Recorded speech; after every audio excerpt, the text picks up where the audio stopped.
That's it. Good job. Well done. Good.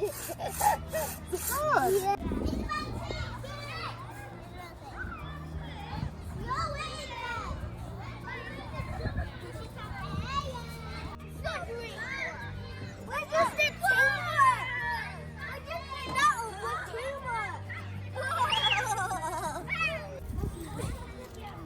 We know how to get out. That's why. No, you're not.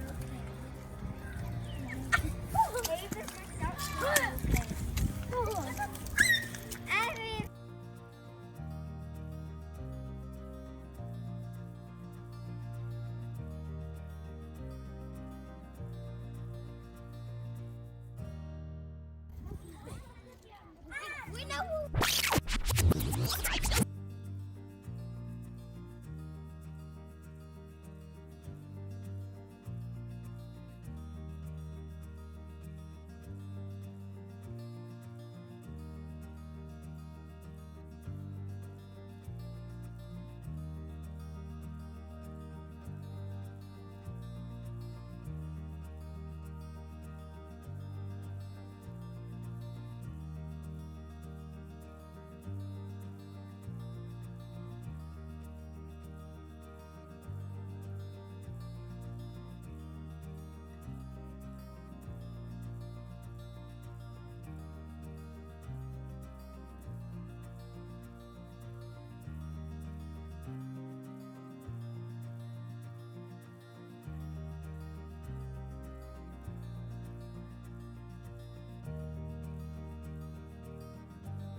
Session.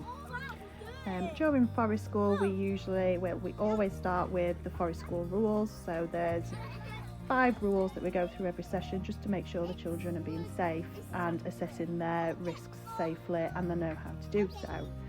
Then we'll usually let the children have a free play where they can access mud kitchen, they can access den building. We have a variety of den building things. We have tyres, pallets, wood where they can build obstacle courses. We also have a few trees where they can climb the trees, and some ladders for them to climb ladders, which they know that they need to have somebody to support them to do so, and they're pretty good at doing that now. We also have a couple of slack lines that we'll set up between the trees, which is always a hit. They love to discover balancing on the slack lines and testing each other's limits. Have tool skills as well.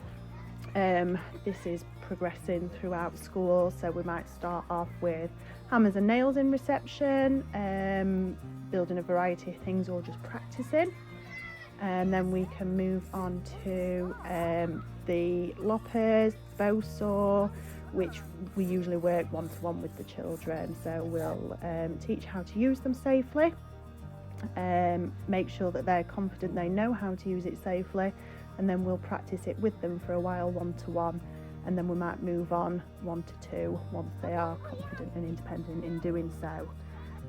School in Doncaster becoming host to the borough's first ever Tiny Forest. This is Saltersgate Infant School in Scoresby, who are teaming up with a group called Earthwatch Europe to plant hundreds and hundreds of saplings. Louise Lindley is the forest school leader at Saltersgate. Good afternoon, Louise. Good afternoon. So come on, tell us what a tiny forest will look like then. Okay, a tiny forest. So it was new to me when I sort of first heard about it in January. A tiny forest is a forest around the size of a tennis court, and it hosts around 600 trees. Wow. Various sizes, from sort of the tallest canopy trees right down to tiny little bushes at the bottom. So yeah, it's a smallly packed but very interesting little forest. So will you be knocking down a classroom and putting the trees into place?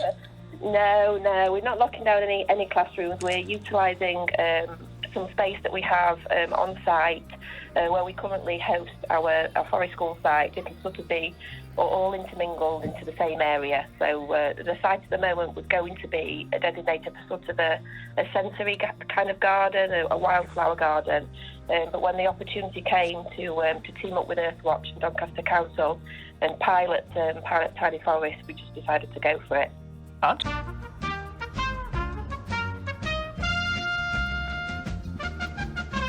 First barrier then I would say would probably be the difference of opinions of staff.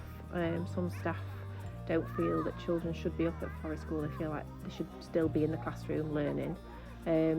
So we've had to sort of agree to disagree with members of staff about where most have come round the idea. They can see the benefits that the children are getting from the sessions.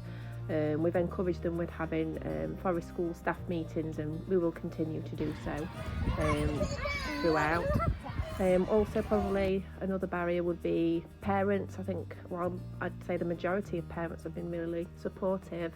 There are a few that don't think the children should be out there in cold weather, wet weather, etc. We've just sort of ploughed on with this and encouraged parents that the children will be fine, and that, you know, we'll try and keep them warm, and as long as they're dressed appropriately, the child will be okay. One of the barriers would be the weather. We haven't let it stop us. We haven't had to cancel a session at all, but it can be a pretty difficult place to be when it's absolutely belting it down, or it's really cold. So we are looking to get a permanent structure in place, somewhere that we can go and get a warm up or have a little game inside for half an hour, just you know, to let the children get warmed again before we go back out. For our children in nursery, we really wanted to promote resilience and confidence and independence, and mirror the sessions that have been taken place with the older children. We've also been keen to be distinctly different and offer something from outdoor learning sessions, which can often focus on an outcome. Our initial sessions have really been about learning the boundaries and the rules and the safety whilst on site, and from then on we've had layered learning, which has taken us to exploration and focused on how to use tools safely, safety around the fire pit. The success of it has been so great that we plan to enhance our current facilities and grow with the needs of the children, and that means making our site bigger. This will enable us to plant more trees and more shrubbery so the children can connect more with nature, have an increased understanding of the mini beasts that grow there, and be able to understand the environmental issues that we face for the future, and continue the enjoyment that we are currently experiencing.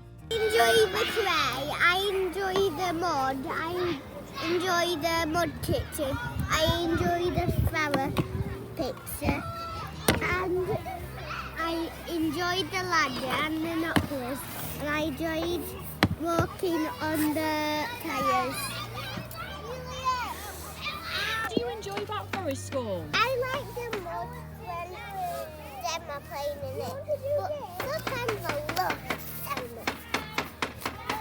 It's about you. What do you enjoy, Aidan? I like the mud pit. Fantastic.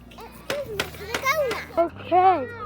When I've been doing Forest School, I've been just been playing with my friends, doing parkour, digging, and I've just been being happy.